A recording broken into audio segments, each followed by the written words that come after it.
Audio streaming of today's council meeting starts at 1 p.m. local time. Streaming is paused during breaks. Audio streaming of today's council meeting starts at 1 p.m. local time. Streaming is paused during breaks. Audio streaming of today's council meeting starts at 1 p.m. local time. Streaming is paused during breaks. Audio streaming of today's council meeting starts at 1 p.m. local time. Streaming is paused during breaks. Audio streaming of today's council meeting starts at 1 p.m. local time. Streaming is paused during breaks. Audio streaming of today's council meeting starts at 1 p.m. local time. Streaming is paused during breaks. Audio streaming of today's council meeting starts at 1 p.m. local time. Streaming is paused during breaks. Audio streaming of today's council meeting starts at 1 p.m. local time. Streaming is paused during breaks. Audio streaming of today's council meeting starts at 1 p.m. local time. Streaming is paused during breaks. Audio streaming of today's council meeting starts at 1 p.m. local time. Streaming is paused during breaks. Audio streaming of today's council meeting starts at 1 p.m. local time. Streaming is paused during breaks. Audio streaming of today's council meeting starts at 1 p.m. local time. Streaming is paused during breaks. Audio streaming of today's council meeting starts at 1 p.m. local time. Streaming is paused during breaks. Audio streaming of today's council meeting starts at 1 p.m. local time. Streaming is paused during breaks. Audio streaming of today's council meeting starts at 1 p.m. local time. Streaming is paused during breaks. Audio streaming of today's council meeting starts at 1 p.m. local time. Streaming is paused during breaks. Audio streaming of today's council meeting starts at 1 p.m. local time. Streaming is paused during breaks. Audio streaming of today's council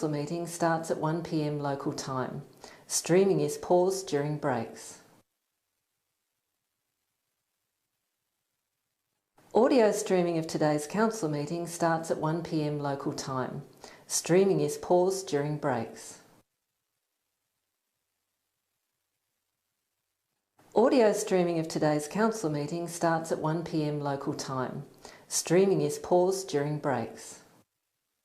Audio streaming of today's council meeting starts at 1 p.m. local time. Streaming is paused during breaks. Audio streaming of today's council meeting starts at 1 p.m. local time. Streaming is paused during breaks. Audio streaming of today's council meeting starts at 1 p.m. local time. Streaming is paused during breaks. Audio streaming of today's council meeting starts at 1 p.m. local time. Streaming is paused during breaks. Audio streaming of today's council meeting starts at 1 p.m. local time. Streaming is paused during breaks. Audio streaming of today's council meeting starts at 1 p.m. local time. Streaming is paused during breaks. Audio streaming of today's council meeting starts at 1 p.m. local time. Streaming is paused during breaks. Audio streaming of today's council meeting starts at 1 p.m. local time. Streaming is paused during breaks. Audio streaming of today's council meeting starts at 1 p.m. local time. Streaming is paused during breaks. Audio streaming of today's council meeting starts at 1 p.m. local time. Streaming is paused during breaks. Audio streaming of today's council meeting starts at 1 p.m. local time. Streaming is paused during breaks. Audio streaming of today's council meeting starts at 1 p.m. local time. Streaming is paused during breaks. Audio streaming of today's council meeting starts at 1 p.m. local time. Streaming is paused during breaks. Audio streaming of today's council meeting starts at 1 p.m. local time. Streaming is paused during breaks. Audio streaming of today's council meeting starts at 1 p.m. local time. Streaming is paused during breaks. Audio streaming of today's council meeting starts at 1 p.m. local time. Streaming is paused during breaks. Audio streaming of today's council meeting starts at 1 p.m. local time. Streaming is paused during breaks. Audio streaming of today's council meeting starts at 1 p.m. local time. Streaming is paused during breaks. Audio streaming of today's council meeting starts at 1 p.m. local time. Streaming is paused during breaks. Audio streaming of today's council meeting starts at 1 p.m. local time. Streaming is paused during breaks. Audio streaming of today's council meeting starts at 1 p.m. local time. Streaming is paused during breaks. Audio streaming of today's council meeting starts at 1 p.m. local time. Streaming is paused during breaks. Audio streaming of today's council meeting starts at 1 p.m. local time. Streaming is paused during breaks. Audio streaming of today's council meeting starts at 1 p.m. local time. Streaming is paused during breaks.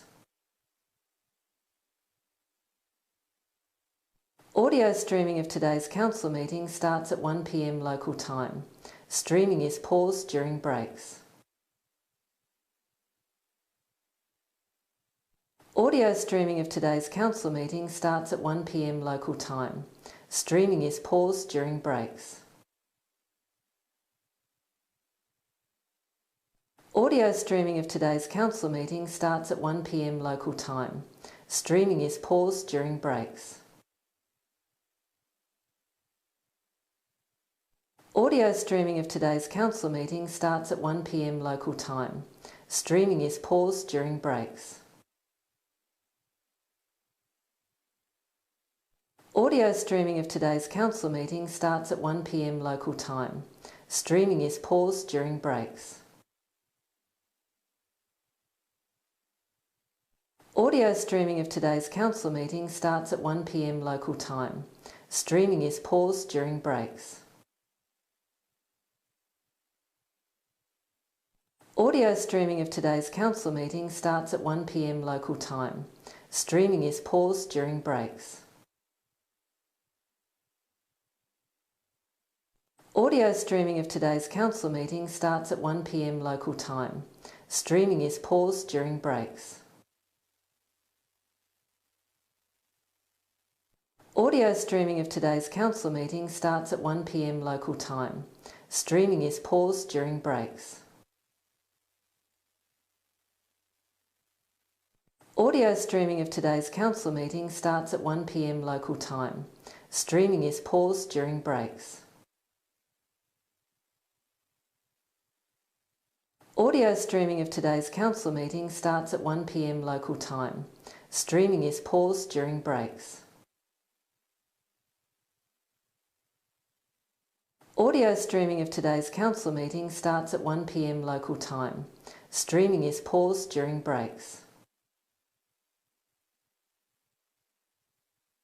Audio streaming of today's council meeting starts at 1 p.m. local time. Streaming is paused during breaks. Audio streaming of today's council meeting starts at 1 p.m. local time. Streaming is paused during breaks. Audio streaming of today's council meeting starts at 1 p.m. local time. Streaming is paused during breaks. Audio streaming of today's council meeting starts at 1 p.m. local time. Streaming is paused during breaks. Thank you for being here. We've invited Aboriginal Elder. Are we live, by the way? We've clicked onto live, Michael? I don't know how you tell that. But... We're now live. Yep, thank you. So we've invited Aboriginal Elder Auntie Sharon Holbrook to provide a welcome to country this afternoon, as NAIDOC Week is usually held during this week in July.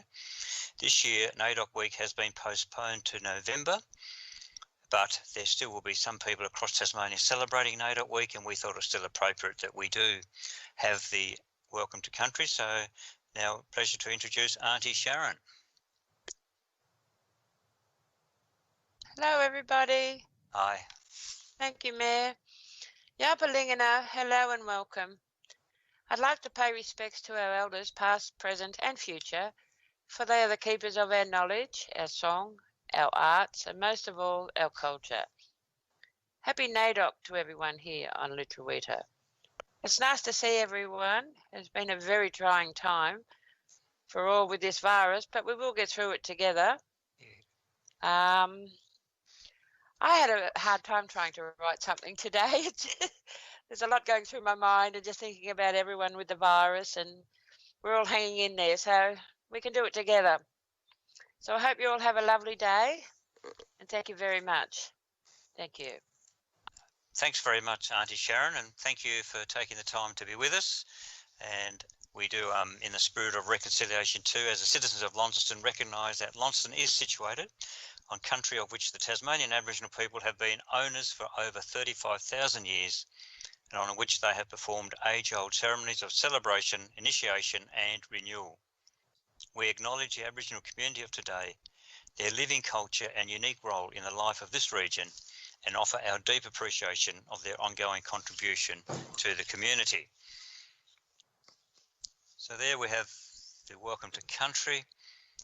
And mayoral acknowledgements. I do want to acknowledge today that congratulate our staff and the public, actually, the general public as well, for the Mobile Muster 2020 Top Recycling Award of Tasmania that we received.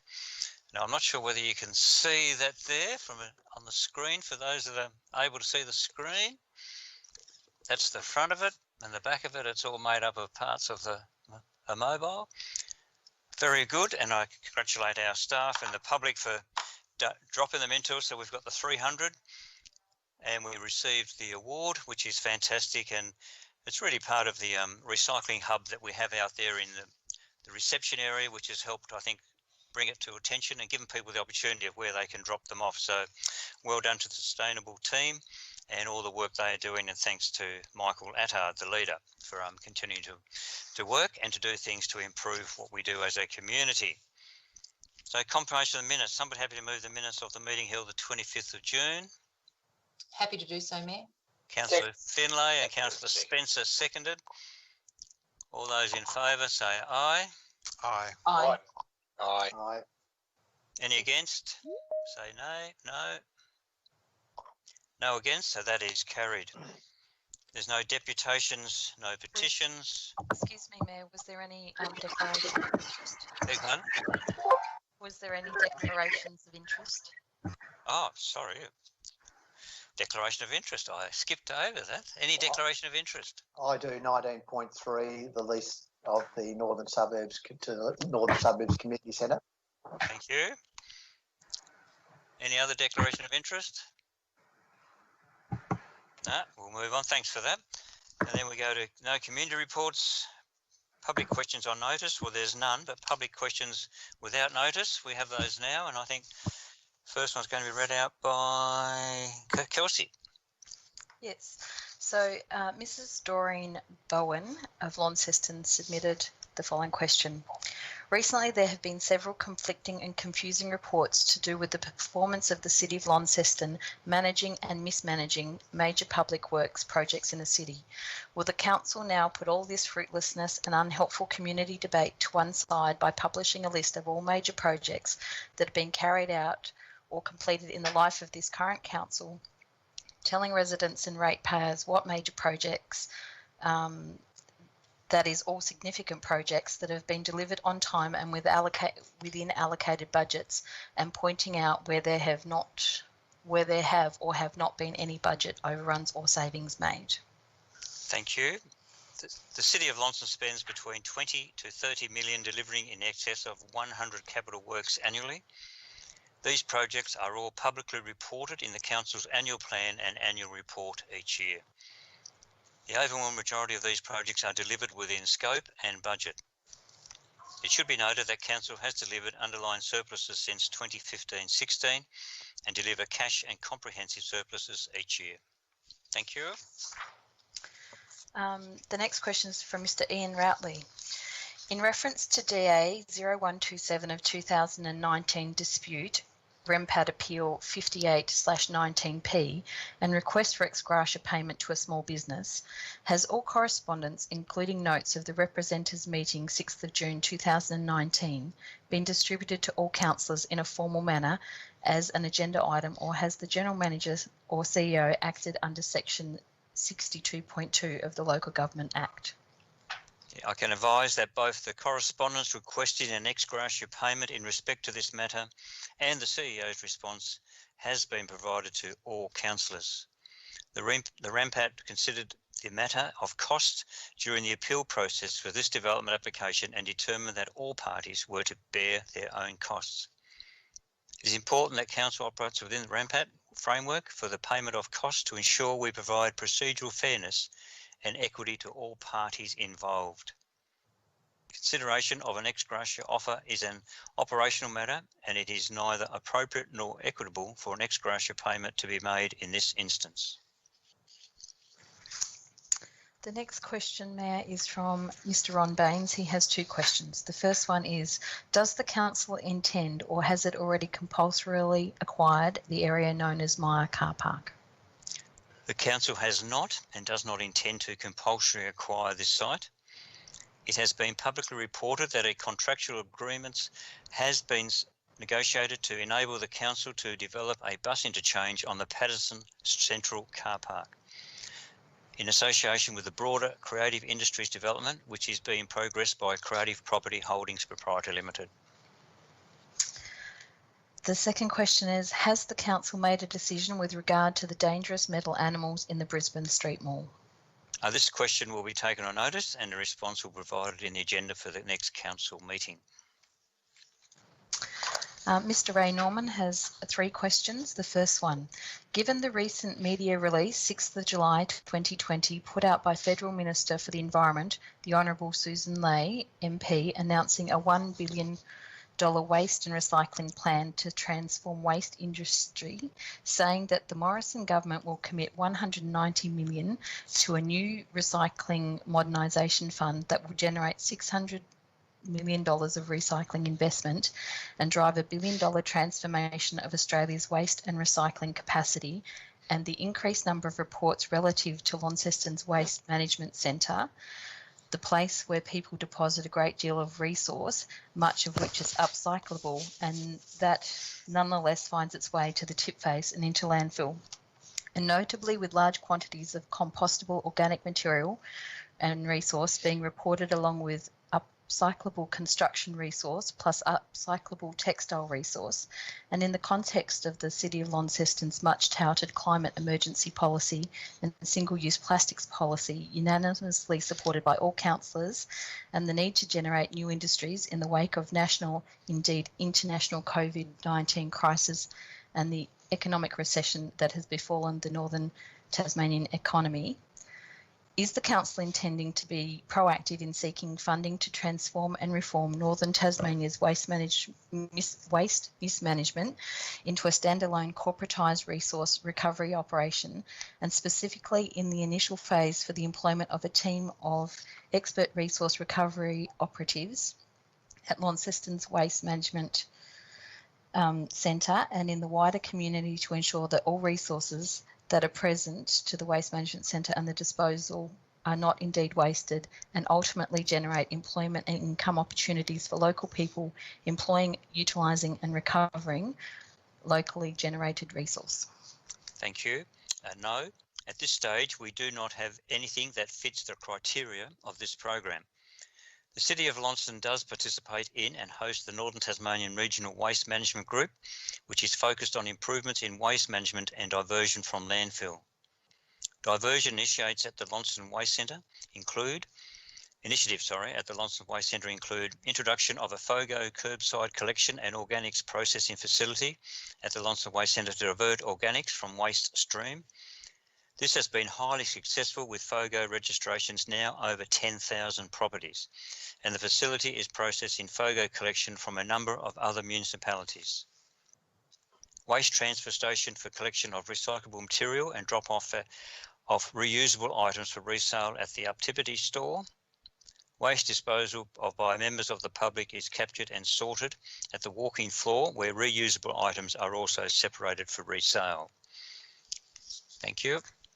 The second question from Mr. Norman is, given the growing community concerns regarding Council's purchase of virtuals for a shopping education precinct and intentions to convert the Patterson Street Central Car Park into a bus interchange that have been touted as an exciting $90 million project that will drive economic uplift, city vibrancy, education attainment and support for existing and emerging industries, and given the former Launceston Chamber of Commerce and Industries Executive Officer Neil Gross being on record as saying that Virtual's transformation actually gives an organisation like Foundry a real strong future, and this is their expansion project, this is their growth, and given that success is always to be welcome, but as the project has attracted $10 million in Building Better Regions funding support from the federal government after the state government withdrew its flag $6 million no interest loan, and the City of Launceston has become the owner of the property in association with the new creative group to realise its vision to enliven the Brisbane Street Mall, there should be a full transparency and disclosure of what will the costs to and the return to ratepayers, and given that in these uncertain socio-economic times as we emerge from the COVID-19 shutdown, prudent expenditure and risk assessment should be paramount. Therefore, will or can the full council please release a full profit and loss budget projections, not only for the envisioned construction phase and also the ongoing operation of the proposed food court, shopping, education precinct, and thus allowing ratepayers to be enlightened as to who will foot the utility bills on completion of the complex, and at the same time will the council also define the association between the council personnel, Foundry, the new creative group and its newly appointed Board of Directors? Thank you. For clarity's sake, I can confirm that the Council has received a $6 million interest-free loan from the state government for this development. In respect to the question, it is too early in the process to be able to release any financial information in respect of the redevelopment of the former Birchall's building. The Council will be running an expressions of interest process to identify suitable private industry developers to work with Council to realise the opportunities presented by the building. Through this process, the financial details of the redevelopment and long-term future plans for the building will be publicly released. Neither the Council nor Council staff have a direct association with the Foundry or Creative Property Holdings Proprietary Limited. The only association which is occurring relates to the contractual agreements which have been negotiated to enable the Council to develop a bus interchange on the Patterson Central Car Park site in association with the broader creative industries development which is being progressed by Creative Property Holdings Proprietary Limited. Thank you. Mr. Norman's third question.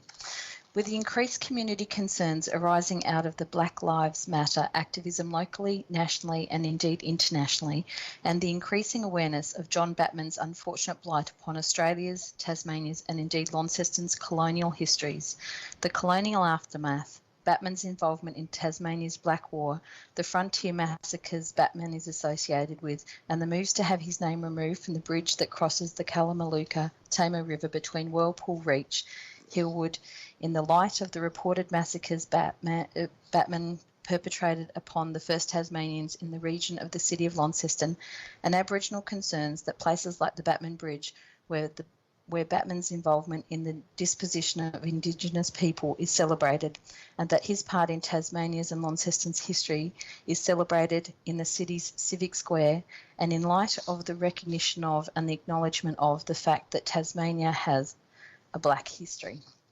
Will Council remove all acknowledgements of and celebration of John Batman's part in Launceston's more than unfortunate colonial histories, and especially so in regard to place markers and placemaking, and moreover proactively seek to mark and acknowledge massacre sites in the municipality by setting aside a significant budget, say $5,000 to $10,000, for the engagement of an appropriate independent researcher in residence to identify the sites and histories relative to those places, and the placemaking entirely dedicated to these purposes, and publish a major essay on the colonial aftermath relative to Launceston and northern Tasmania.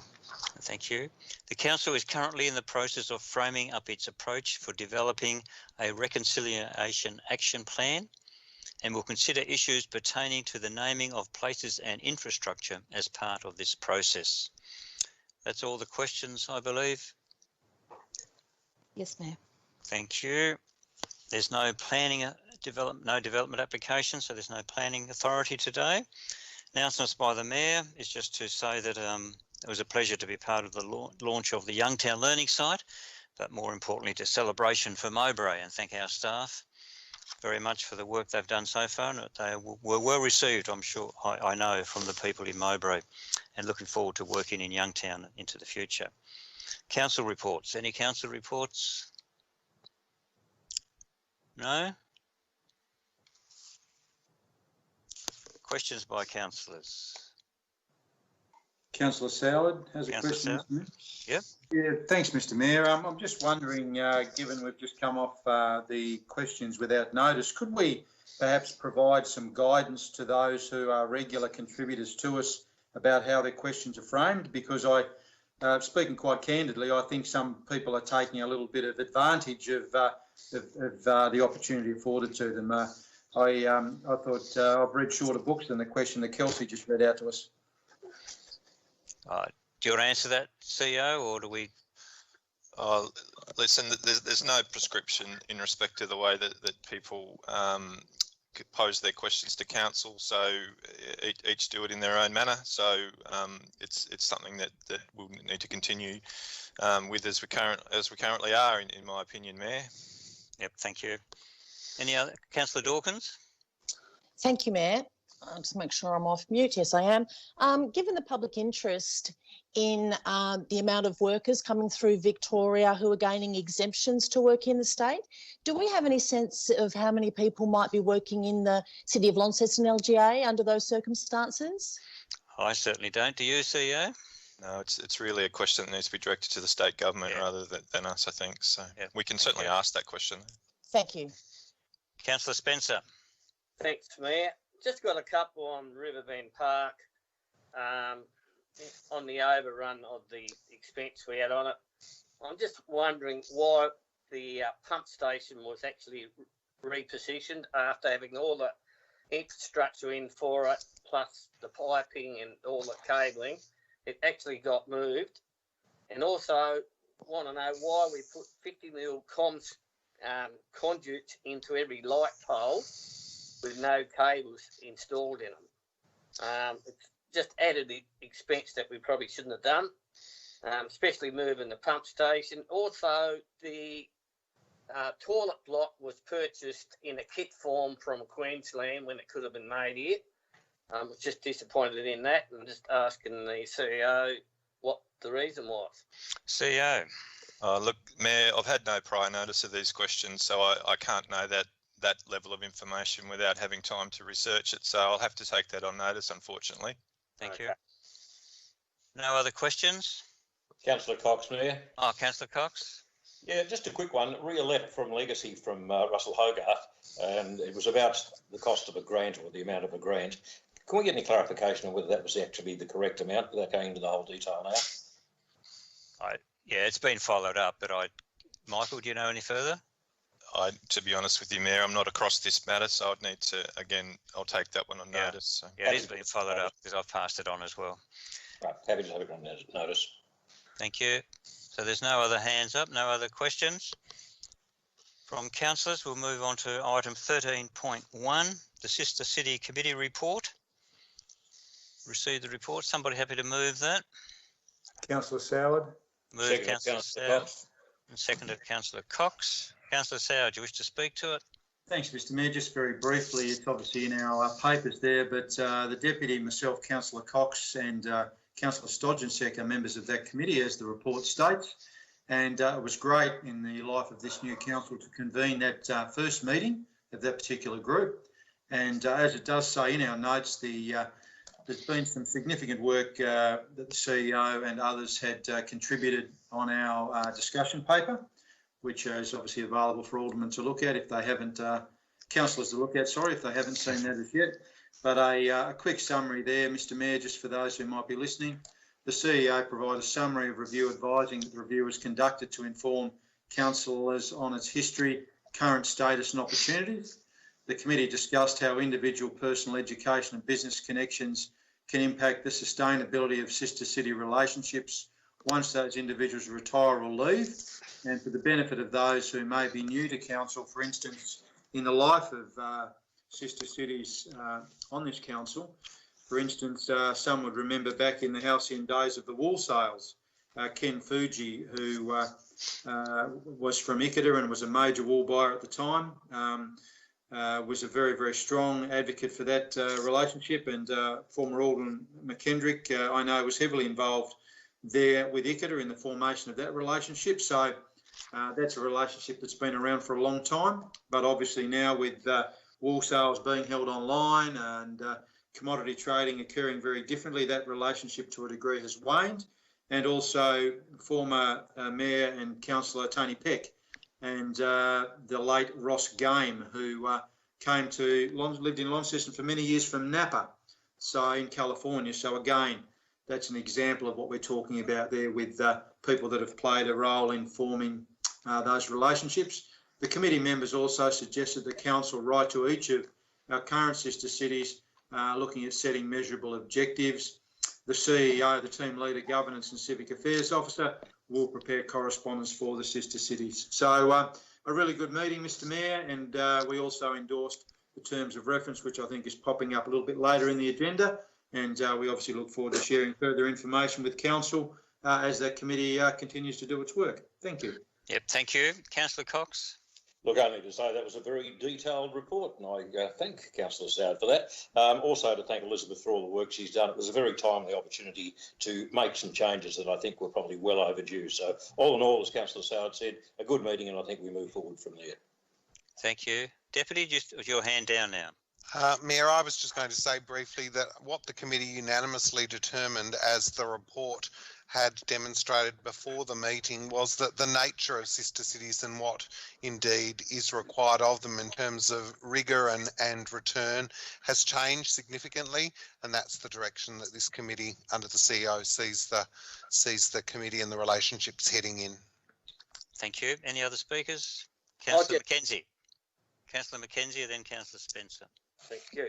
Thanks, Mayor. Mine's more just a question. I guess just given the world we live in at the moment, in a COVID world, again, is the committee just exploring other ways of us actually maintaining that relationship on the basis that we're not going to be travelling anywhere soon, and ensuring that maybe the relationship can be done by way of sort of much more sort of distant type means? It'd be a great opportunity for us to rethink that through as a cost saving to the community, but also in another way just to keep in contact with those sister cities.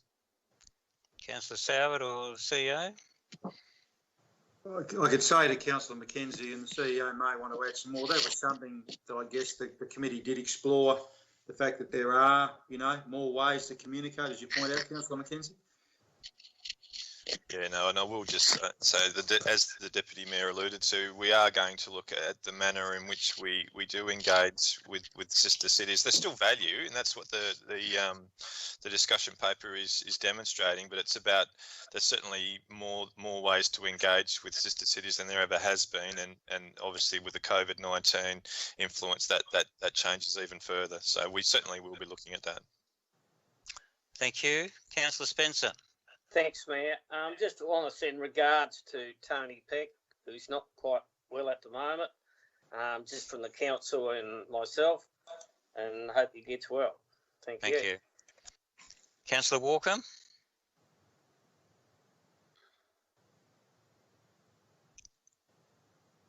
Councillor Walker, are you there? Muted or? I am muted. Thank you, Mayor. Is that better? Yes, and I appreciate. Yes, thank you.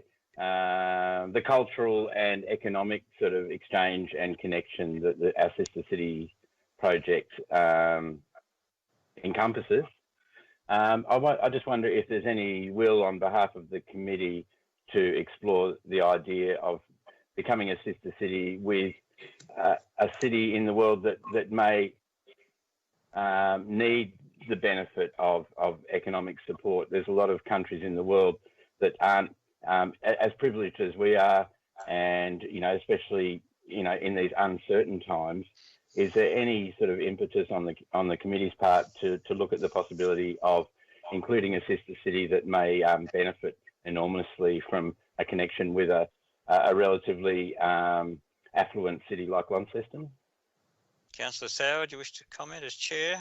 Thanks, Mr. Mayor, and thanks, Councillor Walker, for your question. The committee did look at different opportunities for cities, so I think your idea could be something that goes back to that committee for its next meeting. We obviously didn't rule anything in or rule anything out, but we did at that meeting briefly touch on a couple of other cities where there were some similarities and links, if you will. So thank you for your contribution, and we'll have a look at that at our next meeting.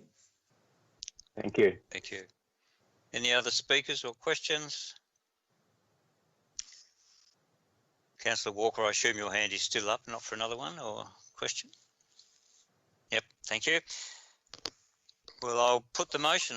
Councillor Sauer, do you wish to close? I just want to thank everyone for their contributions. Thank you, Mr. Mayor. Thank you. I will put the motion. Those in favour, say aye. Aye. Aye. Any against? And the ayes have it. That is carried unanimously. So we go on to item number 14.1, which is Council Workshop Report. Somebody happy to move that? So moved, I'll Mayor. move that. Deputy Mayor, and who's the seconder, sorry? Councillor Harris. Councillor Harris, thank you. Deputy Mayor, you wish to speak to it? No, it's all there. Thank you, Mayor. Councillor Harris? No, it's all there in front of us. Good. Anyone else wish to speak to it? No?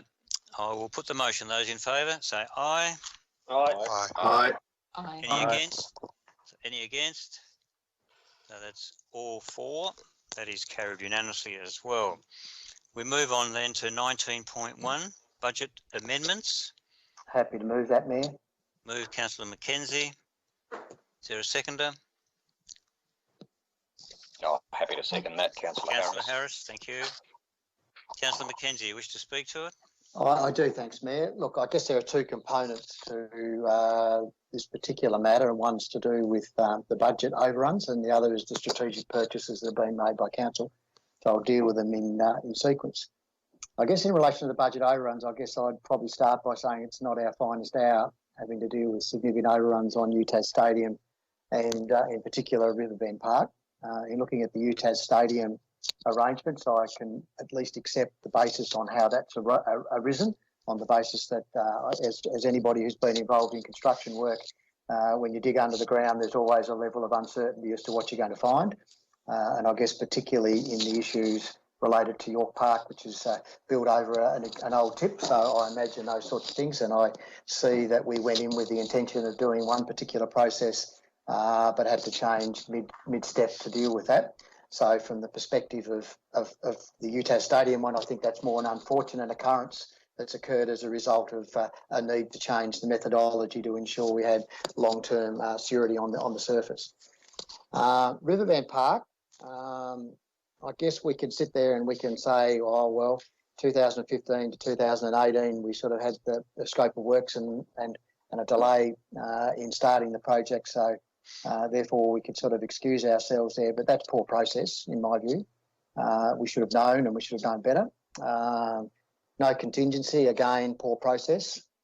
And additional scope of works, I guess poor process on the basis that it should have been reported back to council and extra permission sought in relation to those additional projects. Management of contractors, again, I think poor process.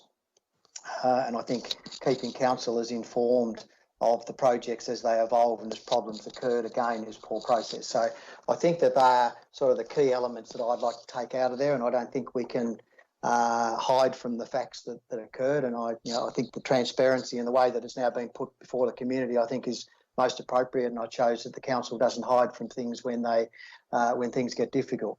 So I think we need to take our whack, but make sure that we've learned our lessons to ensure that future projects of this ilk don't suffer a similar fate. So I think that's the most important things, and certainly in the discussions and the report made by the CEO a few weeks ago, which I know a lot of these projects were in existence before he actually took on the role. So I understand he's had to deal with the outcomes of it rather than deal with the issues that occurred in the start. I think the fact that we've got two great project outcomes is something which is positive for the community. And Riverbank Park is a project that has been significantly funded by the state and federal government, lessens the burden on our ratepayers. But the stewardship of the funds that we have under our control is most important, and we need to ensure that they are managed appropriately. Having said that, I would also want to acknowledge that the majority of projects, and I think you made this comment in relation to a question earlier, Mayor, the majority of projects that we actually do undertake in this council are managed well, and we do come in on budget or under budget. And I guess you don't herald the ones that we do come in under budget or on budget on, we just move on to the next thing. So I think that these are a couple of aberrations, and I think that the CEO has investigated the background as to how these things have occurred. And I'm more particularly talking about Riverbank Park, and I guess put in place actions to ensure that that doesn't occur going forward. I think it's just a good reminder to us all that we need to continue to be vigilant on our cost management, which I'm confident through discussions with the CEO and their accounting personnel that this is something that is very much at front of mind and certainly being managed through projects going forward. But as I say, disappointing that we've got where we've got to. The matter's now put out there. We've got two great projects that have occurred and we've got great outcomes. So I think we need to focus on those, but make sure that the lessons learned are appropriate. In relation to the second matter, which is the strategic purchases being virtuals and partial car park, I think they were strategic purchases which the CEO has kept councillors informed of as that matter's progressed. Unfortunately, due to commercial in confidence matters, a lot of these things have needed to be done in closed council until such time as the developments were announced to the community, and certainly from my perspective, and again taking on board comments made by questions earlier in the meeting, that the transparency in relation to how we allow people to understand how this project evolves over time, and noting that our major focus is really to, I guess, help continue to reinvigorate the city centre by the virtuals purchase and make sure that the connection with that and the development that might go on in the car park Excuse me, maximised. Councillor Mackenzie, your time is up. Do you want an extension? Oh, I've got about 2 seconds, Matt, okay. And I've finished. 1, 2. Sorry, you did not. Yeah. So basically, that I think that's there, and I think that any plans going forward will be put out to the public in the normal way that we would with DAs and get public opinion in relation to those things. So I'm quite comfortable with what we've done in that respect. Thank you, Councillor Harris. Thank you. Yes, well, Councillor Mackenzie has basically said it all. As a project manager in my working career, I'm aware of the problems when you have any large-scale project. The lack of contingency funding was certainly, or lack of contingency as a percentage is a lesson well learnt, based on the report given back to us by our CEO. I've always found that if you're going to do the job, you do it once and you do it right. And I think in both cases of the resurfacing of your park, as Councillor Mackenzie said, you could never know what's under the ground. But next time someone wants to resurface a AFL standard ground on top of an old tip, we might be a useful source of information. But it is one of those things. We had to do it right. You couldn't leave it as it was. You couldn't force the previous contractor to continue and not correct what he'd found, because then you only end up with a problem further down the place. So I think the lessons have been well learnt by the council here, and I think in the future the instigate or the ability to have contingencies included is always a good part of any process to do. The only problem with that is that if you're putting in a contingency, then sometimes your suppliers can anticipate that and therefore inflate their price to cover that as well. I think with both of these, the second item with the purchases of the Birchall's and the Patterson Street Central Car Park, both of those had to be done under the closed council, and so as such for many ratepayers I'm sure it was a surprise, but certainly in the lead up to it many people had made suggestions to me personally, and I'm sure to all councillors, that why aren't we doing something in that space. We simply couldn't advise them that it was happening until it was all locked and sealed and locked up. So I'm quite happy to support this motion. Thank you. Councillor Dawkins. Thank you, Mayor. Just following on from some of the comments from councillors Mackenzie and Harris, I guess from this councillor's perspective, the poor process around the Riverbend Park and the contingencies, what I was most concerned about is that information was bubbling up from the community and coming to people like me without getting a council missive or anything more formal, even a comment in a workshop. And it really worries me when I'm hearing about these overruns from people in the community, because obviously, a very ambitious and otherwise very successful project can be really coloured, I think, by this kind of activity. So I accept, as others have said, that these things happen. Of course, we have learned and we'll learn from this, and there will be contingencies built in. But I really wouldn't like to think that another project like this could happen in this term of council or while I'm a councillor, because from my perspective, it was embarrassing and I absolutely had nothing that I could say in order to be able to alleviate their concerns. So it's good to finally have this noted, and the public can do as they wish with it, but at least now it's been tabled and it can be discussed openly and freely. Thank you. Councillor Spencer. Thanks, Mayor. I must put my hat off to Michael Stretton. He will probably never let this happen again. He's nearly can guarantee that. I'm just amazed that in the contract we never had a soil connection. We didn't allow for topsoil or irrigations, and we didn't allow for cameras for security. Now, this must go back to the architects and the engineers, and for us to sign off on it, it is our fault, yes. But I'm very convinced that Michael will never let a project like this happen with these clauses in it. I've mentioned about having fixed pricing, and I think everyone can put 10% onto their price, and that's what it's got to be from now on. Like I mentioned before, footings and groundwork, you can't have a fixed price on that. But it came up well. It's a top quality playground, and hopefully we've learnt our lesson from this, and I think Michael will continue on to prove that. Thank you. Thank you. Councillor Walker. Yes, thank you, Mayor. You can hear me this time? Certainly can. Excellent. I appreciate the comments from other councillors, especially Councillor Mackenzie, who sort of alliterated a lot of the issues that I would have spoken about. But similar to Councillor Spencer, I put my faith in our CEO, Michael Stretton, to address these issues, and part of that has been through the process of council restructures over the last 12 to 18 months or so. And I'd be interested to hear from our CEO about how he thinks that will improve these processes going forward. But it seems to me, being a relatively new, well, as new as you can get councillor, that there's the collective knowledge of Launceston City Council must have been lost somewhere along the way. Surely we've been involved in programs and constructions like this for many, many, many years. And now I understand that industry changes, costs increase. You know, there are opportunists within any industry who might like to make more of a profit if they can.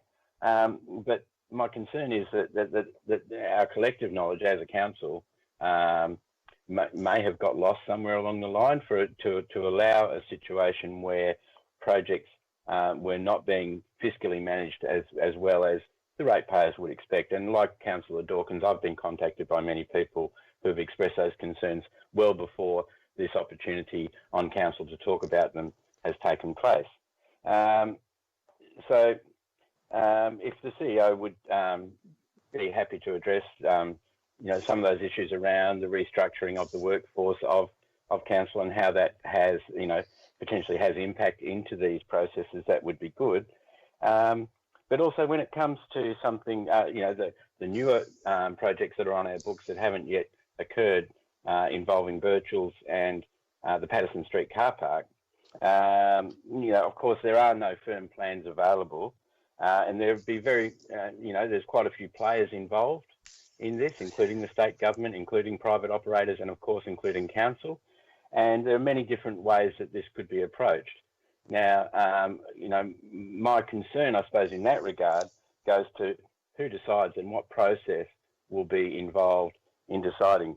We have the project, you know, on the books now. We've got the project into the budget. The purchases have been made. Well, that is the other question. Could I just get the CEO also to confirm that both of those purchases have been finalised? Thank you, Mayor. Thank you. CEO, Michael. Just trying to get the questions straight, Mayor. So I think the first question was around the structure of the organisation and specifically the work that we did around the organisational alignment project to address issues that we identified around project management. That's right? Correct. Yep. So with the OAP that we completed last year, we restructured to eliminate a previous major projects team that we had established, which was operating or outside of the council building proper, but largely it was operating in isolation of the balance of the remainder of the council. It was a model that was chosen to successfully deliver what is an ambitious construction agenda that this council has through the City Heart projects with the Riverbend Park and the like. But we found that isolation and I guess the speciality in terms of creating that team led to a lack of connectivity with the balance of the council, and so there were things that were being missed in the project. And I wouldn't say it's a case of lost learning or knowledge from the council. I would say that there was a disconnect that was occurring with those projects, and that as a result of that structure, there wasn't the integration that we see with the bulk of our projects. Because for the council's defence, we do have to say that the bulk of our projects are delivered on time and on budget. And I would say the Riverbend Park project is one of the most ambitious and largest playground projects that this council has ever delivered, and it's not the same as delivering a road project or a recreation ground project, and those which we do regularly every year. So it was an outside of the ordinary project, and you'd also have to put UTAS Stadium in that same basket in terms of the refurbishment of that ground was the second time we've done it, basically. So the learnings are, and again, I think we've all got a part to play in including contingencies in projects. You have to understand that the money doesn't go as far as what it does in terms of allowing those margin for the unexpected or the difficulties that you're encountered in projects, which means that the money doesn't quite go as far, and probably fewer projects will be nominated each year to make sure that, you know, we don't have overruns because there are sufficient money allocated into the budgets, and hopefully at the end of each year you're dealing with surpluses in that respect, as opposed to this problem. And certainly we have instigated controls internally, not only structurally but procedurally, to make sure that is addressed moving forward. So I think the second part of the question was in relation to the sales of the properties. So if you remind me, please, Councillor. Yeah, the Birchall's property. Yeah. So certainly the Birchall's has gone through in its entirety, and we're the owner of that property. So the loan funding has been received from the state government, and that's been delivered. We're still working through the finality of the Patterson Street purchase. It's more difficult and complex, obviously, with more players involved, but that should be resolved very soon. Thank you. Okay, so just a supplementary there, if I can, Mayor. You can. Yeah, so in actual fact, Patterson Street car park is not finalised yet. We have the additional budget required for the Birchall's building is a figure that's larger than the purchase price. Can we just get a breakdown of what additional costs are involved there? No, the purchase price was as per budget. That's the taxes and they're a part of that. So GST comes back to us, for instance, and those sorts of things. But I can certainly give a breakdown of the cost. The actual purchase price was in the council decision, but obviously you do have the on costs, legal fees, those sorts of things. So. Thank you. That's all, Mayor. Thank you. Thank you. Councillor Finlay. Thank you, Mayor. I think a number of councillors have covered the issues that we've been discussing in workshop and that have been brought to our attention. What I wanted to highlight today, that under the leadership of Mr Stretton and us working together as a new council, these issues have been brought to us. We have fully interrogated and understood and figured out what to learn from this. And like Councillor Spencer and others, I feel confident that the way the organisation is structured and projects are being delivered now, this is unlikely to happen again. Thank you. Councillor Dakin. Thank you, Mayor. Like Councillor Finlay was saying, I look at the big picture here, and the big picture is looking pretty good. Very good, in fact. I think that the results with Riverbend Park are absolutely amazing. And I would like to thank all the council staff that were involved. It was a project that, as a new councillor, we were able to come in right at the end and be able to cut the ribbon, as to say. And in regards to future investments in the city that are currently being made, again, the big picture is looking very, very good. I understand that in getting that big picture to look so good, it does take a lot of effort, and there are a lot of difficulties that arise from time to time. And I'd like to thank also the CEO, Michael Stretton, in regards to being completely transparent with us as councillors over the past workshops, as you have been. And I've got complete faith and confidence in your ability, Michael, with your management and your team to deliver better results for the city moving forward. So hats off to you. Thank you. You've taken the words out of my mouth. I just want to add one thing to say that I think the key is really that Riverbend Park in particular, we've never done anything like that. No other council in Tasmania has done anything like that. And it is an attraction that is going to be a draw card for our city for many, many years. And it's something that I know is already bringing people up from Hobart into our beautiful city who love it and want one down there now. So that's the sort of conversations that I'm having. And grandparents love it. They take their grandchildren there quite regularly. So it is fantastic for our city. The lessons have been learned. And I believe that it's something that will continue to be learnt. And I'm sure with Michael and the team, they want to make sure they do get them within budget. And if there are overruns, they need to bring it through the process to make sure it's done right, as Councillor Mackenzie highlighted as well. So Councillor Mackenzie, do you wish to close? Unless there's any other speakers, I haven't got any hands up. Or no, Councillor Mackenzie. Yeah, I do. Thanks, Mayor. Thanks for everybody's contribution to the conversation today. It's not always been easy, and certainly if I didn't make it clear, I certainly have strong confidence in the CEO and the fact that he's actually brought all this together and brought it to the council, walked us through it, explained what's gone wrong, what needs to change to make sure that going into the future we have a good sound footing on the way that we contract people and manage projects. I think he's certainly been exemplary in the way that he's gone through that process. At the end of the day, today is a day where we just have to accept there have been some mistakes made along the way, and that's been outlined in the paper that we have before us to vote on today.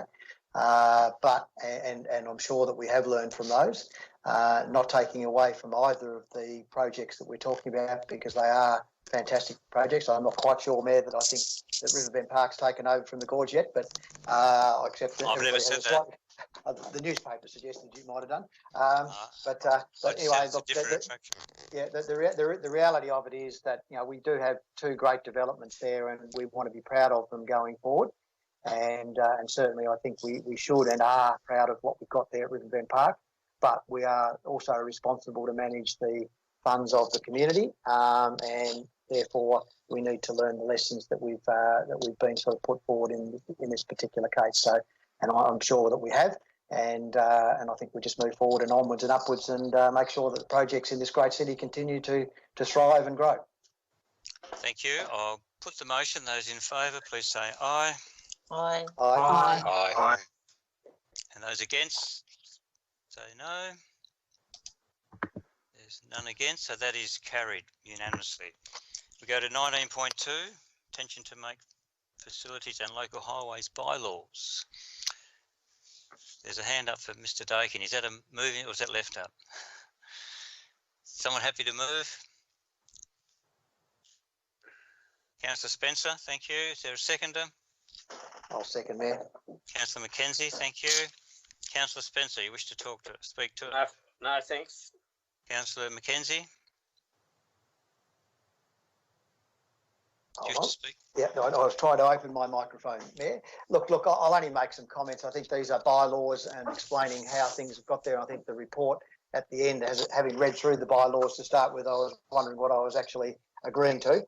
But I think that the narrative explaining why the bylaws are important and how we as a council operate them, I think are the important context for me to understand why we're doing it. And I think it's just to ensure we have improved processes in relation to dealing with our various assets, and these bylaws are determined to make that arrangement. So I think there's a few things in there like changing names. I think one of the things in there I think perhaps wasn't noted in the report was I think the general manager to CEO was probably another amendment that was made in there as well, so that showing that reflected that.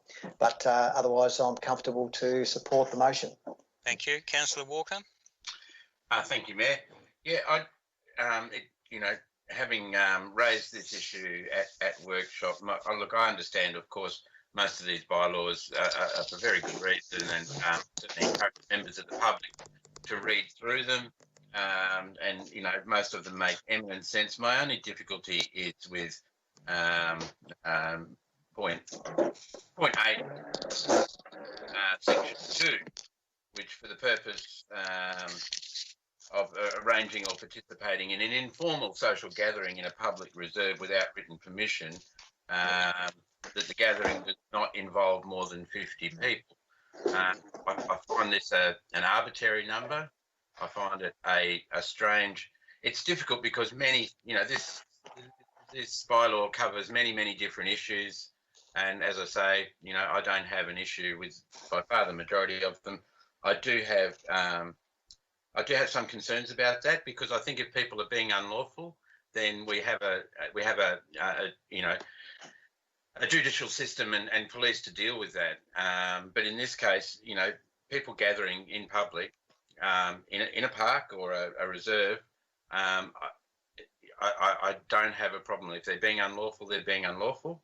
In fact, the second part, says if they are obstructing or interfering with the incidental use and enjoyment of that areas of other members of the public, I would have thought that would be enough as far as the bylaw goes, rather than stipulating a specific number. So I will test the floor by moving an amendment that the subclause, well, what do we say, 8.2A, involving more than 50 people participating at any time, is removed. If there's anyone prepared to second that. Well, if this motion gets as an amended part of the motion. Okay, is there a seconder for that? All silent? No, there's not. Very good. Then I'll set your piece. Thank you very much. Thank you. Otherwise, I'll just finish by saying, look, eminently understandable and eminently, agree with the intent of the bylaws. I would just say, as a word of, maybe caution in the future, that we're able to deal with some of these bylaws separately rather than in one sort of wholesale lot. Thank you. Thank you. Any other speakers? No.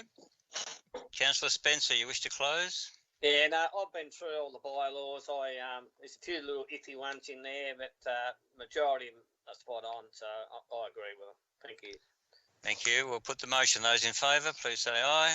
Aye. Aye. Aye. Aye. Aye. Any against, say no. No. One against, the rest for. The motion is carried. Then we move on to 19.3, the lease of the Northern Suburbs Community Centre. I'll just turn my mic and camera off for this item now, Mayor. Oh, thank you. So moved. Deputy Mayor. Is there a second to Councillor Walker? Your hand's up. Is that for that? Sorry, no. Happy to second, Mr Mayor. Councillor Soward. Thank you, Councillor Soward. Deputy Mayor, you wish to speak to it? Look, just briefly, obviously, the Northern Suburbs Community Centre continues to do amazing things in the community. They work with and for the community, and the provision of this facility to extend and expand services, not only that they undertake, but those that other groups and organisations, individuals wish to undertake, is appreciated. And so this lease makes absolute sense following on the great work that our community team began and continue to undertake in the suburb with them and other organisations. Thank you. Councillor Soward.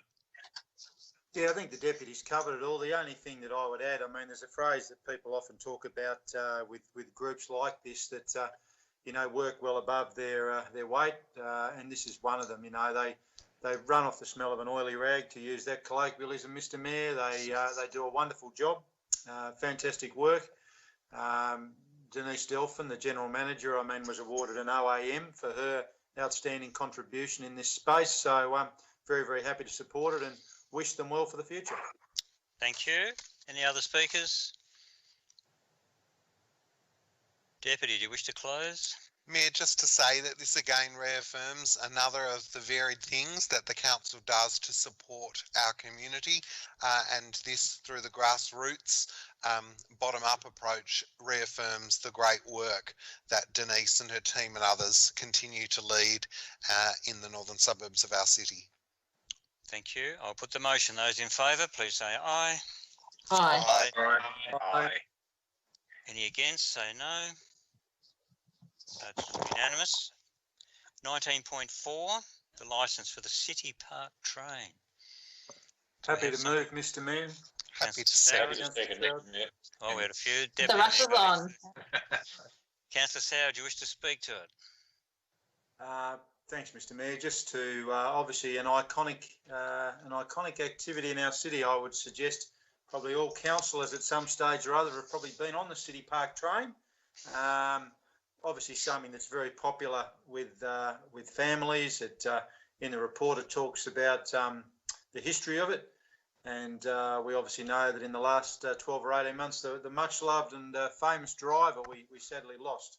So it also mentions in the report, Mr Mayor, for those listening, that Quentin and Jackie Pardis have been the licensees for a number of years and done an outstanding job. And the report also explains that when the licence was reissued some 10 years ago, the current operators at that stage were the only application received. So I'm very happy to support what's before us today and wish the Pardises very well in providing such an essential and popular service to families and others who visit that wonderful park. Thank you. Deputy Mayor? Thanks, Mayor. 60 years old, and obviously the journey from Little Toot to the current train operation, which, as the report suggests and as we all know, is an absolute icon of the city park and attracts many, not only interstate, intrastate, international visitors, but most importantly, the locals as well. And only today are there a number of grandparents and parents who have their children during the school holidays that are enjoying loops around City Park on the iconic train. So happy to second and support it. Thank you. Councillor Mackenzie. Mine was a question, and again, sorry, no, speak first. I'll say I'm greatly supportive of the City Park train, and I don't want this next question to sound like I'm not. And I'm actually quite positive towards the current operators of it. I just question, just from a matter of process, that it has been 10 years since we went out to expressions of interest in relation to the train in the park, and just from the point of view of process, as to when the council might think that was appropriate to go out to EOI again. The CEO, Michael?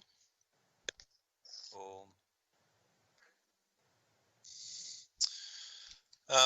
It's again, Duncan, I think, or Nathan, are you able to provide a response to that question? Yeah, I can, CEO. It's Duncan here. I'm not aware of any other operators expressing an interest in this. That's why we've put it through a public process. So it's open to public scrutiny. If there's any issues with that, we could address that. It's important that it's a license. It's not providing exclusive possession to the operator. I guess my only question, Duncan, is simply that we haven't officially gone out for EOI, and this is just coming to us. And I assume this is the public process that we're going through now. So look, yes. And I don't wish to in any way determine that this shouldn't go to the current operator, because I'm very comfortable with them. I just want to make sure that there aren't any, whether a process somewhere, and maybe it's the next 5 years, that we should consider that we open it up to the public again, and if it's the only one expression of interest, because I think it's it's important that we're seen to be giving everybody an opportunity, albeit it might be a preferred supplier at this point in time. Yep, I agree with that. Thank you. Councillor Spencer. Yep, I totally agree with you under this one. There is other trains available. I noticed they said there's only one in Launceston, but I know of two others. Actually, I owned one of them when I sold it. But I think is it a fast train? It's better than the one there, actually. Anyway, I think we should let them probably have it again for 5 years. But in 5 years, we've got to definitely put it out to tender. We just can't let one person have the monopoly of it for the next, 10 years. So for this time, 5 years, and then I think we've got to put it out for tender. Thank you. Then we go to Councillor Harris. Thank you, Mayor. Just following on from those couple of comments from previous speakers to, I guess, Duncan. Duncan said we are providing a licence to the operator to operate in City Park. Does that indicate that if a second operator came along and also wanted a licence, we would consider that as well? Or is this, in fact, an exclusive licence for the next 5 years? Duncan? It's not an exclusive licence. So if we were approached by another operator, we'd have to determine whether that was appropriate with the things that, our objectives in the park. Okay, yeah, because as others have suggested, it is something that if this is the sort of application process, a Rotary Club or others who operate one in Hobart may, a local Rotary Club may feel it's an opportunity they ought to do it as well, but didn't have the opportunity to put their hand up. So, yeah, as long as that is something that the council could consider, should something come out of this, then that's probably an appropriate way to go. We certainly don't want to stop the current operator, and we want to make sure there is that service provided. But if it's not an exclusive licence, then I'm happy with that. Thank you. Thank you. Councillor Walker.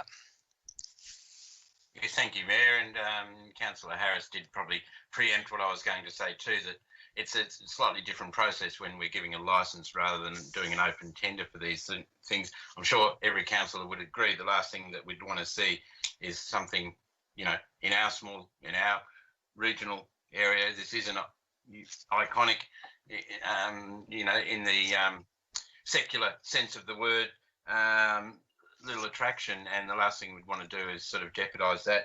As it is a licence, that gives the council that opportunity to approve that to continue. The licensees have obviously proved themselves over time. The popularity is without question. So I personally don't see the problem with that process continuing. We all understand, the opportunities for tender being, for the council to get the best return for, their investment or opportunity that they provide to investors. But in this case, as the licensees have obviously proved themselves over time and are a very much loved part of our community, I don't have any issues with that arrangement continuing. Thank you. Any other speakers?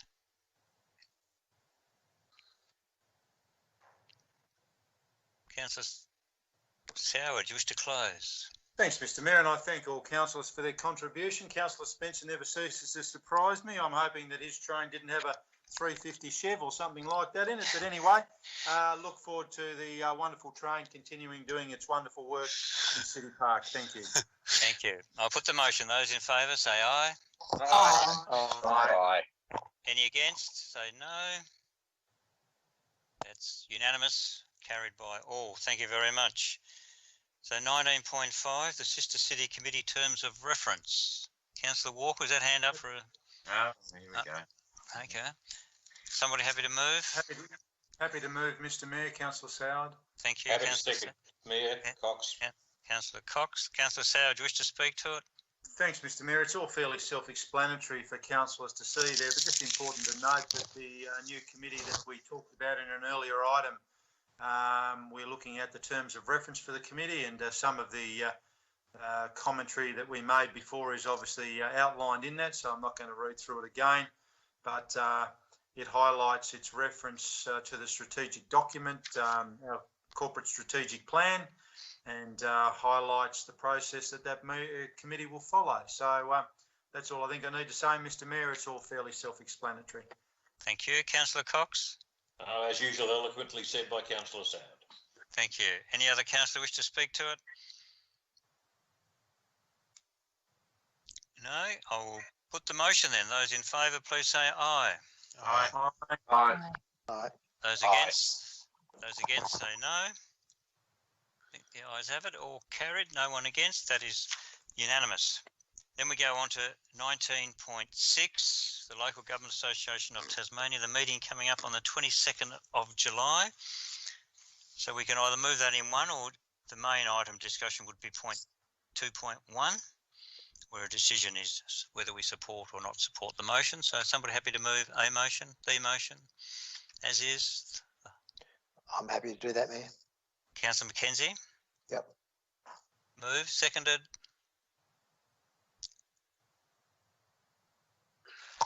Councillor Spencer? If you like, Councillor. Councillor Spencer put his hand up. Well done.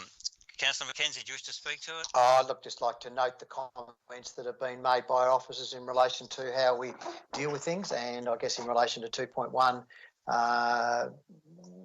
General Manager Eberhard's given us reasons to support that motion, so I'm comfortable with that. And likewise in relation to 2.2, General Manager Foster has given us recommendations to disagree with that one, so I'm comfortable that we take the officer's recommendation on these matters. Thank you. Councillor Spencer? No, thanks. Any other councillor wish to speak to it? I'll put the motion. Those in favour, please say aye. Aye. Aye. Aye. Aye. Those against, say no. There's none against. That is unanimous. Carried. Then we go to 19.7, the annual general meeting of the Local Government Association, which is there as well, mostly agreeing to items and noting. I'm happy to move it. I'm happy to move it Move the whole lot. Thanks, Councillor Mackenzie. Is there a seconder? Yeah, I'm happy to second Mayor Cox. Thank you, Councillor Cox. Do you wish to speak to it, Councillor Mackenzie? I do, and I do. Mine's more. It's more a question. I just note in relation to, and it's more because I can't remember what we've agreed to do in regards to the president and vice president's honorariums. That the president and vice president allowance be adjusted in accordance with the CPI or the wages price index. I'm not sure. Have we reached an agreement on what we're doing? Because I think each individual council was doing something in regards to, we're doing their own thing in regards to this. Can I understand what we actually did? Because I thought we should be probably consistent with what we've done and what we should be agreeing to in this motion. We haven't done anything. We haven't done anything.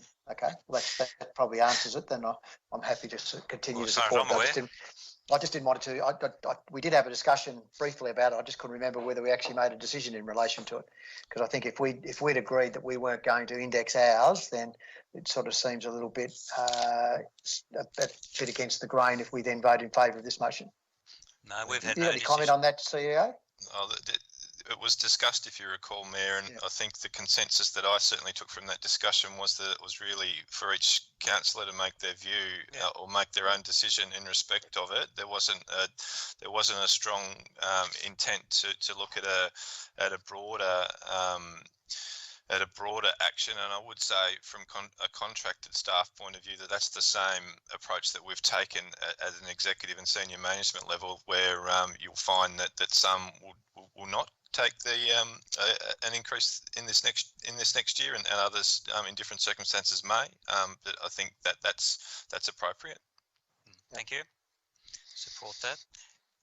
So, any other discussion or speakers? Councillor Mackenzie, you wish to close? No, but thank you for the clarification, CEO. I will put the motion. Those in favour, please say aye. Aye. Aye. Aye. Any against, say no.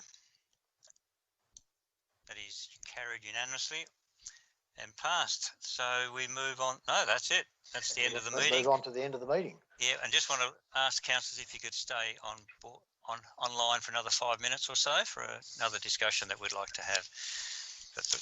So we close the meeting. Thank you very much. Right. Audio streaming of today's council meeting starts at 1 p.m. local time. Streaming is paused during breaks.